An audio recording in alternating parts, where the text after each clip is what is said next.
మన్నశ్రీ మందకృష్ణ తీసుకున్న ప్రోగ్రాంకి పెద్ద ఎత్తున గ్రామ స్థాయి నుంచి డివిజన్ స్థాయి నుంచి ఈ సర్కిల్స్ 18 సర్కిల్స్ ఇప్పుడు 32 సర్కిల్స్ అయినాయి కాబట్టి ప్రతి ఒక్క సర్కిల్ నుంచి 1000 మందిగా తరలి రావాలి.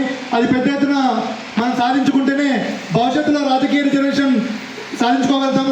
అయితే అన్న 30 సంవత్సరాలుగా ఎంఆర్పిఎస్ స్థాపించి మాదిగ రిజర్వేషన్ పోరాట సమితి సాధించడానికి 30 సంవత్సరాలు అయింది. కానీ వికలాంగులకు రావాలంటే ఇంకా ఎన్ని సంవత్సరాలు పడుతుందో కానీ మనం ముందుకు రాలేకపోతున్నాం.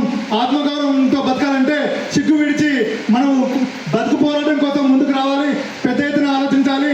చాలా గౌరవంగా మనం బతకాలంటే సమాజంలో ఉద్యోగం రావాలన్నా, ఉపాధి రావాలన్నా, సమాజంలో వికలాంగులకు 5% బడ్జెట్ కేంద్ర ప్రభుత్వం ప్రకటించాలన్నా, రాష్ట్ర ప్రభుత్వం ప్రకటించాలన్నా మనకు ముందడుగు అన్నని ముందు పెట్టుకొని మనం వాళ్ళ ఎంతో జరగాలి. రేపు ఎల్బీ స్టేడియం దద్దరిల్లాలి. రాష్ట్ర ప్రభుత్వం, కేంద్ర ప్రభుత్వం, ప్రపంచం మన వైపుగా చూడాలంటే మనం పెద్ద ఎత్తున తల్లి రావాలని ఈ ముఖ్య ఉద్దేశం ముగించుకుంటున్నాం.